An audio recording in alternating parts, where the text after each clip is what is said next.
Tony Shea will read some of his book here and muse you. Tony Shea.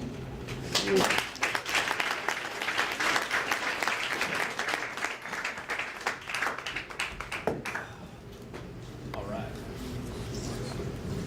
One thing to Conrad, and thanks to Conrad for having me out tonight. One thing Conrad did not mention is that I am normally the lead singer of a rock and roll band here in Los Angeles called Candygram for Manga. So we used to play a lot of rock and roll shows. So I'd like to hear everyone boo, if we could. Boo! You suck! Even better.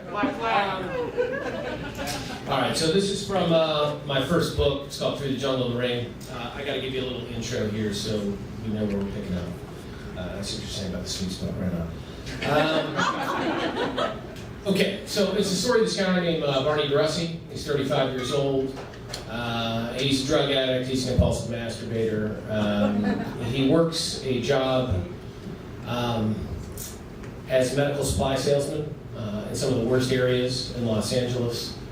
And during the course of the hottest week of the year, under the pressures of his tyrannical Persian boss, and the pressures of his impending marriage to the lovely Pepper Garnett, he descends into a world of escalating criminality as he tries to make his quota and to make some money and to finally succeed.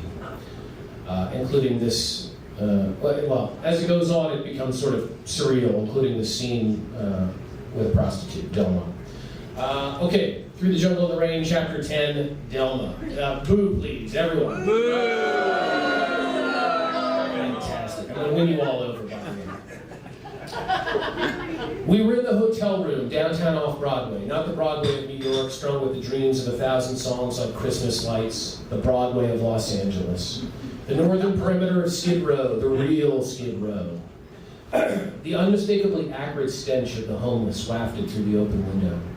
The sidewalks were strung with box homes and camping tents, rat people in their rat world breeding and passing around the pin. This is where the ambulances dropped off those that couldn't pay and the jail van bounced new parolees. It was the last stop on the line. Now listen, baby, she said as she smoothed her hands up and down the pinstripes of my legs. I can do anything you want for as long as you want. It's 40 for the pussy, it's 60 if you want to have my ass. Sometimes I thought naively, perhaps, money would solve all things. I was aware of the hundreds of bodies recently in this room infesting it with their molecules, grinding into each other, splitting each other open in furious expressions of depraved lust. She sat on my lap, facing me, nibbling on my ear as she rubbed my groin through my pants and undid my belt. I bet she was a kinky motherfucker, she whispered with her husky voice. You a cop? She asked, suddenly feeling the fake badge in my suit pocket. She jumped to her feet in a posture of readiness. Yes, I answered, testing out my lie. Her large eyes narrowed beneath the garish shade of purple eyeshadow she wore. Her sparkling eyelashes batted at me like two enormous buzzing flies. Shit, you know how many of you motherfuckers are trucking around looking for a free blowjob? It's ridiculous, she began to holler. Hey, one of you that have been working for more than 2 weeks, I'm going to pay you. I quickly removed $40 from my wallet and handed to her. I don't even want to have sex. Now I know you ain't a cop. You like to play pretend, huh? That's cool. She snapped open the blade of my switchblade knife as I patted my ankle to find it missing. What the fuck was you going to do with this? She was remarkably quick for her size, considering her large legs and buttocks were sturdy as the trunks of oleander trees. She dropped her knees in my groin, holding the knife to my throat. You that psycho going around slicing girls' pussies? My God, no, really? Jeez, that's a heavy trick to deal with, I said. You ain't kidding, she said. I figured I should come clean with her and place her mind at ease. The golden rule compels us all to do unto others as we would have them do unto us. I know if I was in her plastic stiletto shoes, I would appreciate knowing that I was not in the presence of a pussy-slicing maniac, but rather a humble medical supply salesman. Completely Home Medical Supply Company of Southern California. I slowly reached into my pocket to remove my wallet, my card. I held it up for her inspection. Traveling salesman is the #1 occupation for psychos, followed by long-haul truckers. Don't think I don't know this shit. See, long-haul truckers is a mobile crime scene. You on the roll from town to town, slicing up bitches, dumping bodies. Same for you sales motherfuckers. Town to town. The trunk of your last 3 rental cars probably has dried blood in it. We're local, I said, pointing to the address on the car. Barney DeRussi, that's your name? Yes. That name sounds fake. It's not. Why you got a badge and a knife? Just in case. I'm just some white boy moving through. We work the same streets. She laughed, withdrawing the tip of the knife from my throat. She closed the blade and threw it across the floor under the radiator. What you want then? My cell phone stung my leg with its vibration, my GPS tracking system of my whereabouts. I wondered if, like God, the devil was everywhere at once, omniscient and present in all things. Was Fartuk, my boss, able to see me in this very room with my prostitute? Get on all fours and spread your legs. Excuse me just a second, I have to take this. I pulled the cell phone from my pocket and flipped it open on the 4th ring. Where's my money, ma'am?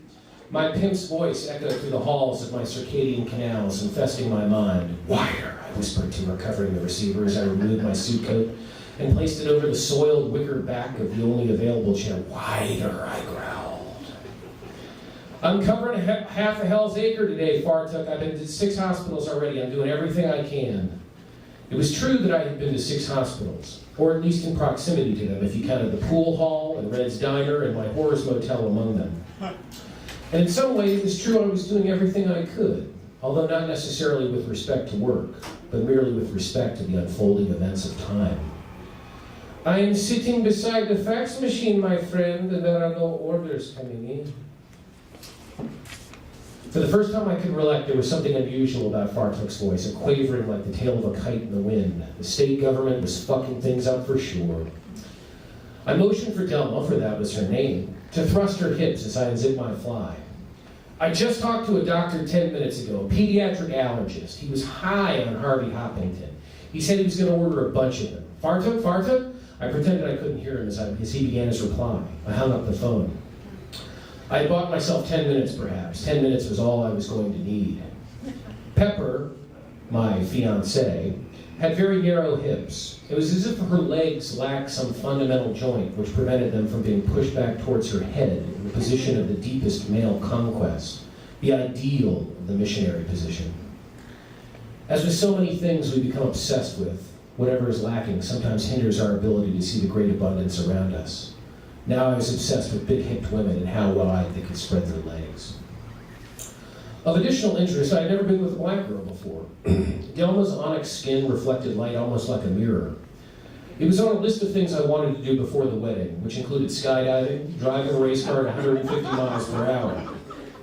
I also wanted to learn to speak fluent Spanish, a skill that would have no doubt benefited me greatly on the streets of Los Angeles, and join a moose lodge. But for now, there was the matter of Delma, my prostitute, climbing over the bed towards me like a panther in the jungle. My synesthesia kicked in, and I began to hear Louis Armstrong singing the chorus of Hello, Dolly, as she spread wide her legs to reveal a bright pink wound there, fecund and teeming with musk. I ejaculated in the white handkerchief I carried for such occasions. As a general rule of thumb, I always made sure to use my own jerk cloth. Why? Simple human decency, among other things. And if not my own cloth, then where? If I was in a room lucky enough to have a few squares of toilet paper left on the roll, then a variety of people would surely have touched it. Filthy people, filled with yeasts and pus, freely dripping from their horrific orifices, transmission pathways. Oh, I suppose I could have just let fly, but often low-rent rooms like this became crime scenes as people were murdered and raped and committed suicide. I didn't want to leave any genetic evidence lying around. I didn't take any chances. I neatly folded my handkerchief containing the white squishy lumps of my semen and returned it to my pocket. Hey, honey, that's your thing. Cool by me. Jerk off, save it for later. Whatever. Delma said as she reapplied the second skin of her tight clothing. I marveled at her dark body and the way the pockmarks in her buttocks undulated like a force of nature, a miniature earthquake on the world of her flesh. The thought of actual bodily sex with Delma was of course unthinkable, for she was riddled with disease. Even from 10 feet away, she made the frightened side of my brain nervous. But now the other side of me was coming on. The switch flipped. My system rushed with endorphins from my orgasm. I again became the confident and dashing star of my unmoving. I drew her towards me and she sat on my lap. I handed her my lit cigarette and she placed it between her lips. She took a drag, grinding her crotch against my leg, as the two of us quietly looked out the window eastward over the denizens of Skin Row, crack pipes flickering like lightning bugs as the sun began to set. She folded the money and placed it in her purse. She put the cigarette back between my lips as gentle as a kiss. It was the best of times, it was the worst of times, it was the age of wisdom, it was the age of foolishness. It was the epoch of belief, it was the epoch of incredulity. It was the season of light, it was the season of darkness, it was the spring of hope, it was the winter of despair. She recited offhand, without explanation. The smoke like dragon's breath wafted from her wide nostrils. She looked at me for a moment, seeming to memorize my face.